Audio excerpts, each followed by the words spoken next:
সকলকে স্বাগত জানিয়ে শুরু করছি নতুন আরেকটি ভিডিওটি খুবই গুরুত্বপূর্ণ হতে চলেছে। আগামী 30শে মে এসএসসির তরফ থেকে যে নতুন নিয়োগের বিজ্ঞপ্তি আসছে, তো সেই নতুন নিয়োগের বিজ্ঞপ্তিকে ঘিরে বিভিন্ন প্রশ্ন সবার মনে কিন্তু এখন থেকেই উঠছে। তো সেই সব প্রশ্নগুলি আলোচনা করব।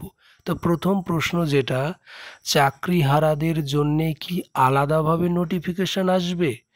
আর যারা নতুন প্রার্থী তাদের জন্য কি আলাদাভাবে আসবে, সেপারেট?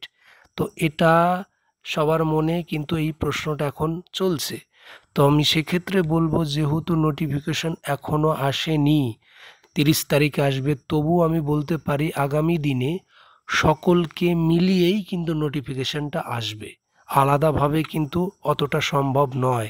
তার কারণ হলো, যে 4টি যে ভাগ রয়েছে, গ্রুপ ডি, গ্রুপ সি, নবম দশম, সেই সঙ্গে একাদশ দ্বাদশের যে শিক্ষক শিক্ষিকা নিয়োগ, তো 4টে ভাগ রয়েছে।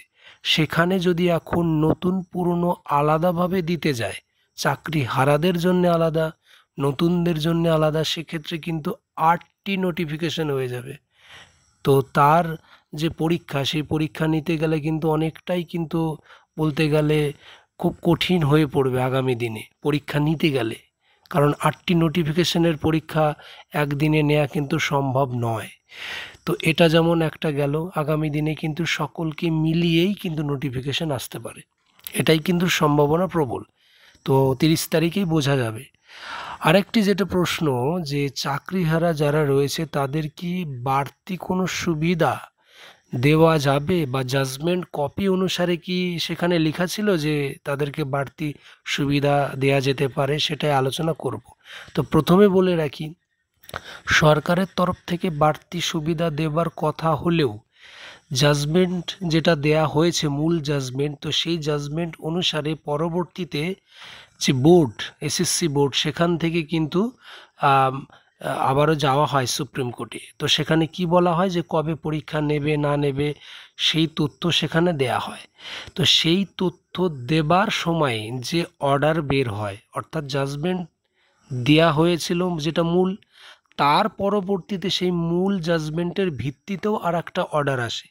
তো সেই অর্ডারে কিন্তু বলে দেয়া হয়েছিল, যেটা আমি হলুদ রঙে আন্ডারলাইন করে রেখেছি, হাইলাইট করে, এখানে পুরো সম্পূর্ণ বলে দিয়েছিল যে যে সকল শিক্ষক রয়েছে, যারা চাকরিহারা শিক্ষক বা শিক্ষাকর্মী যাই হোক না কেন, তো সেখানে কিন্তু স্পেশাল রাইট, বা এক কথায় বলতে গেলে স্পেশালভাবে অধিকার বা অ্যাডভান্টেজ, কোনো রকম যে সুবিধা, সেটা কিন্তু পাবে না, এটা কিন্তু বলে দিয়েছিল। অর্থাৎ যারা চাকরিহারা তাদেরও কিন্তু, যারা নতুন ক্যান্ডিডেট, তাদের মতনই কিন্তু বসতে হবে পরীক্ষায়, সেখানে বাড়তি কিন্তু সুযোগ দেবার কথা বলেনি। এবার আগামী দিনে যদি এটা সুযোগ দেয়ও, সেটা সময় বলবে সেটা কি হবে, কিন্তু কোর্টের জাজমেন্ট অনুসারে, অর্ডার অনুসারে, সেখানে কিন্তু কোনো রকমের অধিকার বা সুযোগ সুবিধা চাকরিহারা প্রার্থীরা পাবে না। আর 5টা যে সমস্ত নতুন ক্যান্ডিডেট থাকবে, সেরকমভাবেই কিন্তু পরীক্ষাটা দিতে হবে। তাহলে এই যে ভিডিওটা আমি করলাম, এখানে দুটো প্রশ্নের আমি উত্তর একদম ভালো মতন বুঝিয়ে দিলাম।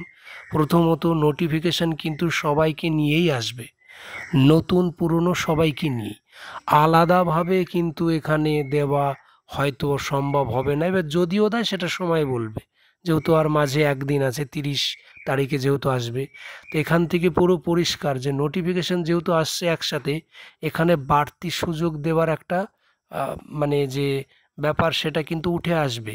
কিন্তু সেই বাড়তি সুযোগ আদৌ শেষ পর্যন্ত সেটা সাকসেসফুল হবে কি হবে না, সেটা এখন দেখার বিষয়।